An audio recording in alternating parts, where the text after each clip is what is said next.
Я хотела сказать огромное спасибо за ваш фильм, он мне очень понравился. Avant tout, je voudrais vous remercier pour votre film. Je l'ai beaucoup aimé. У меня, знаю, что ваш актер главный, Жан Юг, он был сам режиссером на 2 фильмах. Не сложно ли вам было с ним работать? Не возникало ли у вас каких-то режиссерских трений? Ma première question, je sais que Jean-Hugues Anglade a eu aussi ses propres expériences en tant que réalisateur. Et est-ce que justement ce fait ne vous a pas amené à quelques tensions avec lui lors des tournages? Est-ce qu'il y a eu peut-être quelques idées à lui qu'il voulait promouvoir en tant que C'est une quelqu'un qui... question intéressante. Jean-Hugues, effectivement, il a fait un film qui s'appelle Tonka en 1996. Mais je crois que ça a été une expérience extrêmement douloureuse pour lui. Le film n'a pas marché comme il aurait aimé qu'il marche. Et c'est très intéressant de travailler avec des acteurs qui ont eu une expérience de la mise en scène. Ils sont beaucoup plus intéressants, enfin pas plus intéressants, mais ils sont au contraire, c'est tout l'inverse. C'est beaucoup plus souple, un acteur qui a mis en scène, il comprend mieux les problèmes du metteur en scène, on est dans une collaboration plus directe. Тот факт, что Жан-Юг Англад имел опыт режиссерский, в какой-то степени даже помог, поскольку мы понимали друг друга. Он хорошо понимал, каково быть режиссером, я старался всячески понять его. Тот фильм, режиссером которого он являлся, если не ошибаюсь, еще в 1996 году, назывался фильм «Тонка», не имел такого большого успеха и стал скорее болезненным опытом для самого Жан-Юга, поэтому вряд ли он сильно как-то повлиял на его дальнейшее бытование в качестве режиссера. Как был воспринят, вернее нет, скажу не так. Я знаю, что продюсерами вашего фильма выступили, один из продюсеров был тот, который работал до этого на фильме «Коко де Шанель» и «Класс», а это такие популярные фильмы, и они прогремели, в общем-то, во всем мире. Как вам удалось с дебютом выйти сразу на таких продюсеров? La compagnie de production de votre film, c'est Haut et Court, et c'est la même qui a travaillé notamment sur les films Entre les murs et Coco Chanel. Comment avez-vous réussi, en tant que débutant en long métrage, à signer avec cette compagnie-là? C'est vrai que c'était un moment magique. Je me rappelle, j'avais développé avec une scénariste un traitement d'une vingtaine de pages que nous avons fait lire à quelques différentes productions. Et effectivement, c'est arrivé chez Haut et Court et ils ont tout de suite accroché. C'est typique le genre de projet qui les séduit beaucoup. Случилось по-волшебному с этой компанией, поскольку действительно никто не надеялся, что так сразу все произойдет. И около 20 страниц были переданы на прочтение различным людям, представляющим продюсерский мир.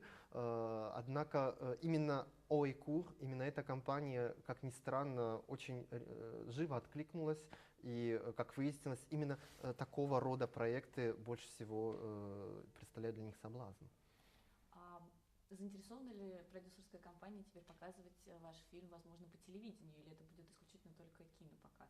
Кинопоказ.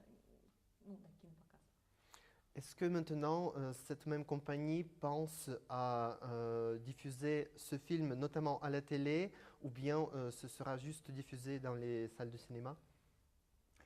Ah non, en France, en fait, quand le film sort, il sort d'abord en salle, et après, évidemment, il a une exploitation en VOD, en DVD, dans un premier temps, et après encore en DVD.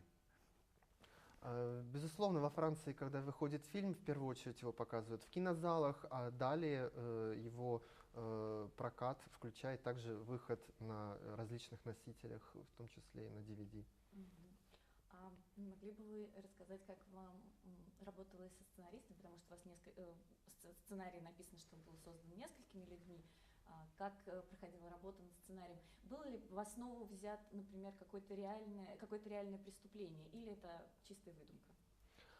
Pourriez-vous dire quelques mots de plus sur l'écriture du scénario? Parce que selon les documents officiels, c'est la coécriture.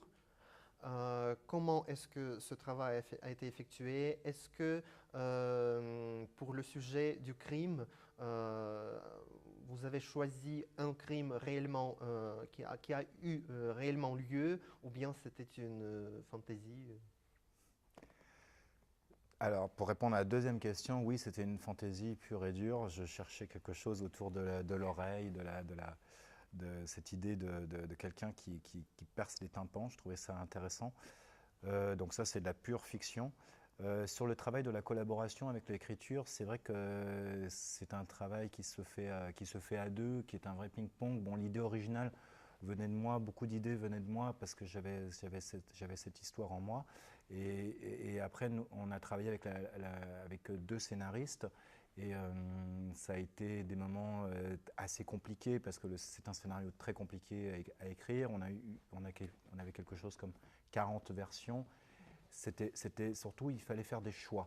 Il y avait beaucoup de possibilités parce que le concept était fort et ouvert et il y avait plein de possibilités. On a écrit énormément de scènes et après il a fallu élaguer et choisir vraiment les plus pertinentes, celles qui nous permettaient d'aller plus dans le récit. Mais c'est un scénario où dès que vous bougez quelque chose à un endroit de l'histoire, ça a des conséquences sur toute la suite. Donc c'est très, c'est un travail presque comme un funambule, parce que dès qu'on part un peu, la limite est toujours très juste, quoi. C'est un film où on ne peut pas beaucoup improviser. Хотелось бы сразу ответить на второй вопрос. Конечно, никакого реального преступления не стояло за выбором того типа преступления, которое совершалось в фильме, и того способа, которым оно совершалось. Идея именно поражения слуха путем воздействия на ушную раковину сильным звуком, она была лично моей идеей, и это легло в основу, безусловно. Что же касается написания сценария, то, безусловно, здесь присутствовало несколько соавторов, и этот процесс был очень скрупулезным, поскольку сценарий переживал многочисленные варианты, их существовало около 40 в целом. Каждый раз, изменяя какую-то малейшую часть, приходилось думать о последствиях, во что это выльется, и многократно переписывать. Грань между каждой новой версией сценария была достаточно тонка, но важность ее от этого не терялась, и весь процесс написания сценария был похож на хождение по краю пропасти. Тогда, можно я вам задам такой придирчивый очень вопрос? Кто все-таки толкнул главного героя в самом начале, когда он еще в современности, он в 2012 году, кто его толкает с моста? Потому что